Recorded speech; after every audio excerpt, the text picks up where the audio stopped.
Di sebuah lembah hijau yang dipagari hutan bambu dan sungai jernih, hiduplah 4 sahabat yang sangat berbeda satu sama lain.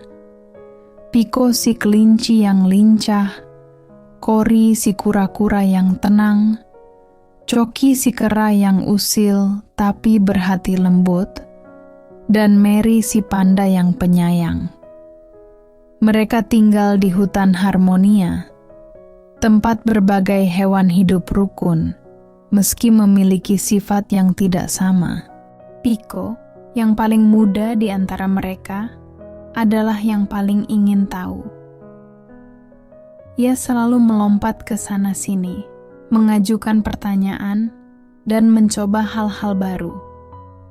Kadang, rasa penasarannya membuatnya masuk ke situasi sulit. Tapi ia selalu punya niat baik. Kori, si kura-kura, merupakan kebalikan dari Piko. Ia berjalan lambat, berbicara perlahan, dan memikirkan segala sesuatu sebelum bertindak. Karena sifatnya itulah, Kori sering menjadi penasihat yang bijak bagi teman-temannya. Coki, si kera ceria, selalu bergelantungan dari satu dahan ke dahan lain. Ia suka membuat lelucon dan menggoda teman-temannya, meski kadang usilnya membuat orang kesal. Namun di balik kelakuannya, Coki selalu tahu waktu untuk menjadi serius, terutama saat sahabatnya membutuhkan bantuan. Mary si panda adalah yang paling besar secara fisik, tapi paling lembut hatinya. Ia selalu membawa bambu cadangan untuk dibagikan kepada siapapun yang lapar. Jika ada hewan bertengkar, Merilah yang menenangkan mereka. Suatu hari, para sahabat itu mendengar kabar bahwa festival persahabatan tahunan akan kembali diadakan. Ini adalah acara besar bagi seluruh warga hutan Harmonia, dengan lomba ketangkasan, pertunjukan seni, dan misi kerja sama tim. Mereka sepakat akan mengikuti lomba kerja sama tim yang mengharuskan peserta melewati rintangan alam, memecahkan teka-teki, dan membantu satu sama lain menyelesaikan berbagai tantangan. "Kita pasti menang!" seru Piko penuh percaya diri. Namun Kori menggeleng pelan. Menang itu baik, tapi bukan tujuan utama. Yang penting kita bisa bekerja sama, apapun hasilnya. Piko mengangguk, meski dalam hatinya ia tetap membayangkan kemenangan. Esok harinya, mereka mulai berlatih. Coki melatih ketangkasan memanjat pohon untuk mengambil benda-benda di tempat tinggi. Piko melatih kecepatan berlari. Mary melatih kekuatan mengangkat dan mendorong benda berat. Sementara Kori mempelajari peta jalur lomba dan mencari strategi terbaik. Latihan berjalan lancar hingga suatu siang Piko menyalip angin berlari terlalu cepat. Ia tersandung akar dan jatuh ke semak berduri. Teman-temannya segera datang membantu. Meski hanya luka kecil, Piko merasa malu. "Aku terburu-buru," gumamnya. "Aku tidak mendengarkan Kori." Kori menghiburnya dengan lembut. "Tidak apa-apa, Piko. Kau belajar sesuatu hari ini. Cepat itu bagus, tapi harus disertai perhatian." Piko tersenyum kecil. Ia merasa beruntung punya sahabat seperti mereka. Hari perlombaan pun tiba. Hutan Harmonia berubah ramai. Tenda warna-warni terpasang, hewan-hewan berkumpul, dan aneka suara memenuhi udara.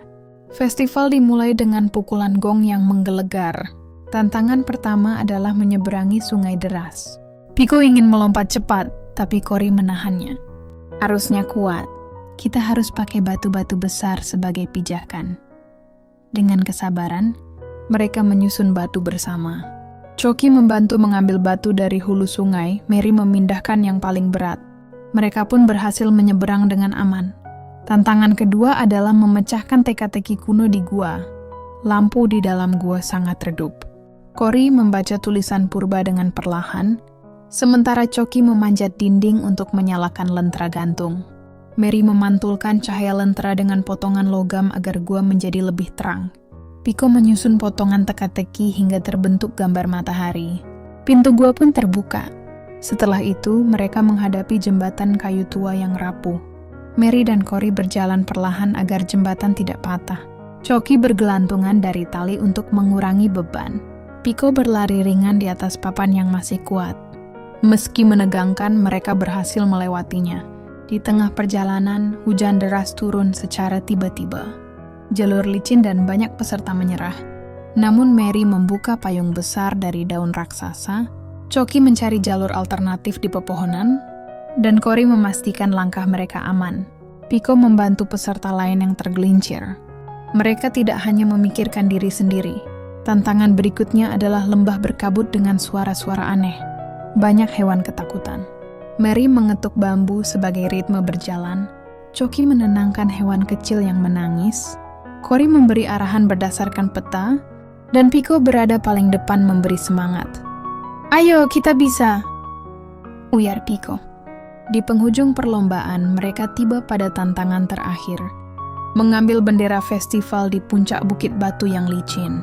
Jalannya curam dan berbahaya. Pico ingin berlari, tapi kali ini ia menahan diri. "Cory, apa rencanamu?" tanyanya. Cory menjelaskan bahwa mereka harus naik berpasangan. Choki akan memanjat terlebih dahulu dan mengikat tali. Pico akan mengikuti sebagai yang tercepat. Mary membantu dengan kekuatannya. Endempori menyusul sebagai penjaga ritme. Semua setuju. Choki memanjat lincah dengan tali. Pico naik cepat setelahnya, menghindari batu-batu licin. Mary menahan tali dari bawah agar tetap stabil. Cory memeriksa setiap pijakan sebelum melangkah. Mereka bergerak serasi, seakan sudah berlatih bertahun-tahun. Sesampainya di puncak, Pico mengambil bendera festival. "Kita berhasil!" teriaknya. Tapi ia tidak mengangkat bendera itu untuk dirinya sendiri. Ia memanggil teman-temannya naik dan berkata, "Ini milik kita semua." Mereka turun bersama dengan hati gembira. Saat tiba di garis akhir, sorak-sorai terdengar. Para juri mengumumkan bahwa tim mereka adalah pemenang utama lomba tahun itu, bukan hanya karena kecepatan, tapi karena kerjasama dan kebaikan mereka terhadap peserta lain. Mary memeluk semua temannya. "Kita menang bukan karena yang paling kuat, tapi karena kita saling melengkapi," katanya. Choki menambahkan, "Dan karena kita tidak meninggalkan siapapun di belakang." Pico menatap mereka bertiga. "Kalian adalah alasan aku bisa menjadi lebih baik," katanya tulus. Cory tersenyum kecil. "Kita tumbuh bersama, Pico. Itulah arti persahabatan." Sejak hari itu, 4 sahabat tersebut menjadi simbol kerjasama di hutan Harmonia. Pico belajar untuk tidak terburu-buru, Cory belajar mempercayai kecepatan Pico, Choki belajar menyeimbangkan canda dan keseriusan, dan Mary belajar bahwa kekuatan terbesar bukan otot, tetapi hati. Dan hutan Harmonia pun semakin damai karena persahabatan. Mereka menjadi contoh bagi semua. Kisah 4 sahabat di hutan, Harmonia mengajarkan bahwa kerjasama adalah kunci untuk menghadapi tantangan apapun. Meskipun Pico, Cory, Choki, dan Mary memiliki karakter dan kemampuan yang sangat berbeda, justru perbedaan itulah yang membuat mereka menjadi tim yang kuat. Mereka saling melengkapi. Kecepatan Pico, kebijaksanaan Cory, kelincahan Choki, dan kekuatan Mary bersatu menjadi satu kekuatan besar. Dari perjalanan mereka, kita belajar bahwa terburu-buru tanpa berpikir bisa membuat kita jatuh, tetapi kesabaran dan perhatian dapat membawa hasil yang lebih baik. Kebaikan hati mereka, seperti membantu peserta lain meski sedang berlomba, menunjukkan bahwa kemenangan sejati bukan hanya tentang menjadi yang pertama, tetapi tentang bagaimana kita memperlakukan orang lain sepanjang perjalanan. Kisah ini juga mengajarkan bahwa persahabatan bukan sekadar berjalan bersama, tetapi bertumbuh bersama.